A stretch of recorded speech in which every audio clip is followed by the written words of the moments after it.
মামা মামা আপোনাক মই ধন্যবাদ দিছোঁ দেই কাৰণ আপুনি চাওক আমাৰ মধ্যাহ্নৰ ভোজনৰ যিসকল ৰান্ধনিলে আপুনি একদম পইচাটো দৰমহাটো বঢ়াই দিছে মামা আপোনাক মই ধন্যবাদ দিছোঁ দেই ইমান ভাল লাগিছে আৰু বেংক পাছবুকত আপুনি ধুনীয়াকৈ পইচাটো বঢ়াই দিছে নহয় এতিয়া কিমান আনন্দ লাগিছে আৰু অংগনবাড়ী কৰ্মীহঁতলৈ বাইদেউহঁতলৈও ভৰাই দিছে কিমান ভাল হৈছে চাওকচোন আপুনি হা কিমান ভাল হৈছে আৰু আমি চাওকচোন গেলাৰ গৰমত এইটো গৰমত আমি স্কুললৈ গৈ আমি যিমান কষ্টকৈ আমি ভাত বনাওঁ যিমান কষ্টকৈ ল'ৰা ছোৱালীখিনিক আমি খুৱাওঁ হা আপুনি ইমান ভাল কাম কৰিছে আপোনাক ধন্যবাদ দিছোঁ দেই মামা একদম ধন্যবাদ দিছোঁ মামা দেই চাওক আমাৰ যিসকল ৰান্ধনি মধ্যাহ্নৰ ভোজনৰ ৰান্ধনি 1.5 লাখ ৰান্ধনি আছে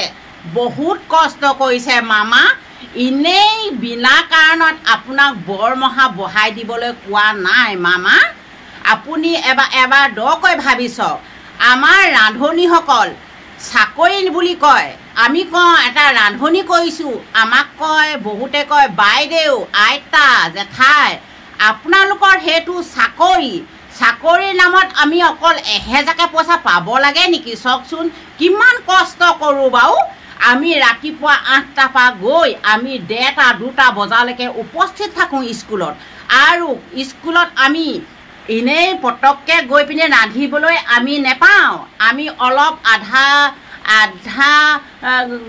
ঘণ্টা আৰু আধা কিলোমিটাৰ দূৰত্বত আমাৰ পানী আছে আনি আমি ধুনীয়াকৈ বাচন বৰ্তন ধুই ল'ব লাগে ধুইকৈ চাফ চিকুণ কৰি আৰু ধুনীয়াকৈ চাউল তাউল বাচি ঘৰ দুৱাৰ সাৰি আমি গৰমত জুই জ্বলাই ইমান কষ্টকৈ ভাত বনাওঁ তথাপিতো মামাই আমালৈ এবাৰো দয়া নপজিলে কিন্তু এই যিমানখিনি কষ্ট কৰিলে 1.5 লাখ ৰান্ধনিয়ে কিমান দিনৰ পৰা 2003 চনৰ পৰাই ধৰ্ণা দি আমনি লাগিছে আৰু কি কৰিব আৰু ইমান কষ্ট কৰোঁ আমিও কৰোঁ আমাৰ নিচিনা ৰান্ধনিসকলে ময়ো ৰান্ধনি কৰোঁ কিন্তু আমাৰ নিচিনা ৰান্ধনিসকলো কৰে ইমান কষ্ট কৰে কষ্ট বিনিময়ত কিন্তু প্ৰতিবাদ কৰি কিন্তু আমনি লাগিছেগৈ আৰু আমি কওঁ আমি এটা হাজিৰা এটা আমি এমাহত এজনী মহিলা হাজিৰা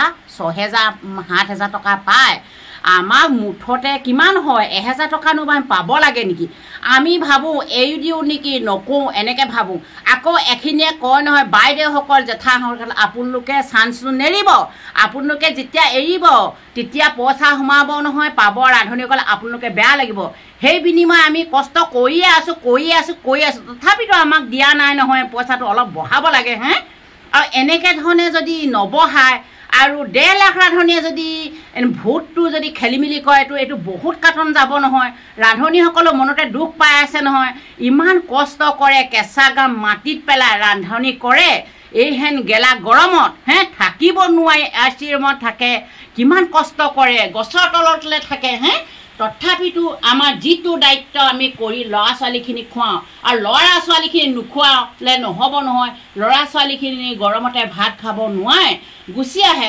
স্কুললৈ আমাক কয় বাইদেউ ভাত বনাইছে নাই আমাৰ ভোক লাগিছে আমি বেয়া লাগে যদি ভাতকেইটা আমি নবনাওঁ খাব নেপালে এটি ভোকতে কিমান কষ্ট পাব আমি ল'ৰা ছোৱালীখিনি আশীৰ্বাদ হিৰত লৈ আৰু আশীৰ্বাদটো লৈ আমি ল'ৰা ছোৱালীখিনি আশীৰ্বাদ কৰাই হৈছে সেইকাৰণে আমাৰ যিসকল 1.5 লাখ ৰান্ধনিয়ে ছাত্ৰ ছাত্ৰীসকলৰ আশীৰ্বাদহে লৈ আছে কিন্তু দৰমহা বিনিময়ত কষ্ট কৰাৰ বিনিময়ত দৰমহাটো একো হোৱা নাই তথাপিতো হ'ব লাগে অলপ 6-7 টকা পালেও কত আমাৰ মহিলাখিনি সন্তুষ্ট হ'লহেঁতেন আজি কিমান দিন হ'ল 2003 চনৰ পৰা কষ্ট কৰোঁতে ৰান্ধনিসকলে আজিলৈকে পইচা নাবাঢ়িলে টকাও তাৰ বিনিময়ত মামাই আগ দিম তাক দিম লাখপতি বাইদেউ নামত দিম বুলি কয় কি অৰুণোদয় নামত কিন্তু আমাৰ যদি ৰান্ধনিসকলে যদি কেইটামান পইচা দি দিয়াহেঁতেন কি হয় ইমান কষ্ট কৰি থাকিও আজিলৈকে নেপালে আমাৰ নিচিনা ৰান্ধনিসকলে কয় আমি ইমান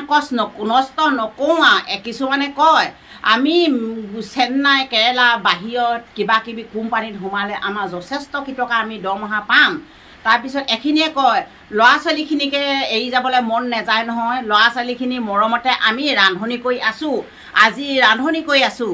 আমি এতিয়া এইখিনি এটা আশীৰ্বাদহে লোৱা হৈছে, ল'ৰা ছোৱালীখিনি বিনিময় আমি আশীৰ্বাদহে লৈছোঁ। দৰমহা বাবদ আমি কষ্টকা বিনিময়ত এটকা পইচা আমি ভাল লেখত পোৱা নাই। 1000 টকা নেকি? সেই 1000 পইচা খাবলৈ নাইকিয়া যিসকল ৰান্ধনি কৰিবলৈ আহে, 1 কেজি চাউলৰ দাম 50 টকা, চাউলকে কিনিবলৈ পিঁয়াজৰ দাম বাঢ়িলে, আলুৰ দাম বাঢ়িলে, চব বস্তুৱে দাম বাঢ়িলে। কেনেকৈ বাৰু এইবোৰ ৰান্ধনিসকলে 1000 টকাত বাৰু কাম কৰি থাকে? বহুত দৰকৈ চিন্তা কৰিব লাগে নহয়। এখিনিয়ে কিমান চিন্তা কৰি আছে, এই তহঁতৰনো দৰমহা বঢ়া নাই বঢ়া নাই, আমি কাক ধৰোঁগৈ বা কাক কি কৰোঁগৈ?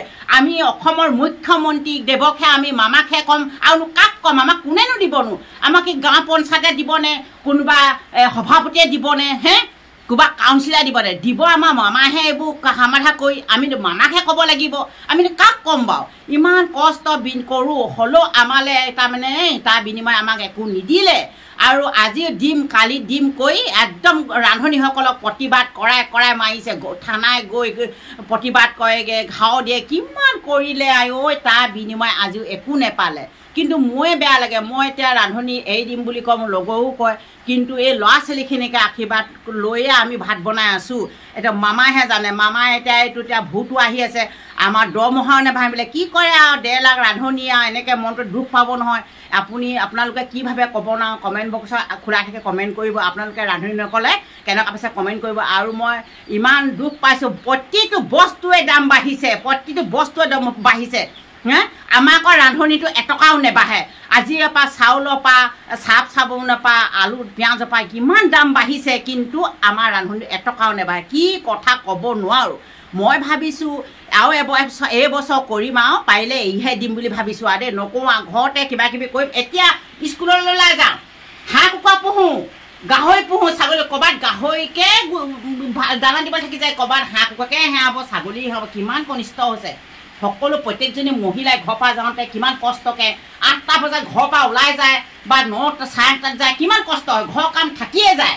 আৰু তাত গৈ আহি পিনে 1টা 1:30 কিমান কষ্ট হয়, আহি লৰালৰি হয়, কিমান কষ্ট, তাৰ পাব লাগে কষ্ট এইখিনি। কিন্তু আমাৰ কাৰণে মামাই অকণো হেৰি নপৰিছিলে, তাৰ বিনিময় একো নিদিলে। আৰু এনেকৈ যদি নিদিয়ে ৰান্ধনিসকলেও বহুত হেৰি পাব নহয়। 1.5 লাখ ৰান্ধনি আছে, আৰু 1.5 লাখ ৰান্ধনি মানে আৰু আছেও পায়। মই 1.5 লাখে মই ভাবিছোঁ আৰু কৈছে যেনিবা 1.5 লাখ বুলিয়ে। সেইকাৰণে মই কৈছোঁ, মোৰ এই কমেণ্ট বক্স খোলা আছে, আপোনালোকে কেনেকুৱা পাইছে ৰান্ধনিসকলে মধ্যাহ্ন ভোজন যিখিনিয়ে বনায় কমেণ্ট কৰিব। আৰু এই ভিডিঅ'টো যদি পায় যিসকলে শ্বেয়াৰ কৰে ৰান্ধনিসকলে, তেতিয়া সকলোৱে গম পাব আৰু কেনেকুৱা পাইছে তেতিয়া গম পাব। সঁচাকৈ কৈছোঁ নে ভালেই কৈছোঁ নে বেয়াই কৈছোঁ, মোৰ ভিডিঅ'টো শ্বেয়াৰ কৰি দিব। আৰু কমেণ্ট বক্স খোলা আছে, কেনেকুৱা পাইছে কমেণ্ট কৰিব। আৰু এই ভিডিঅ'টো যদি কোনোবাই ছাবস্ক্ৰাইব কৰা নাই, এই ভিডিঅ'টো ছাবস্ক্ৰাইব কৰি ল'ব, বিকাশ বক্স সোণোৱালৰ চেনেলটো। আৰু তেতিয়া আপোনালোকে দেখিবলৈ পাব, তেতিয়া চাই পেলাই গম পাব। আৰুনো কি ক'ম, ইয়াকে কৈ মই সকলো ৰান্ধনিলৈকে অসমবাসী ৰাইজলৈ মই সেৱাহে জনালোঁ। নমস্কাৰ।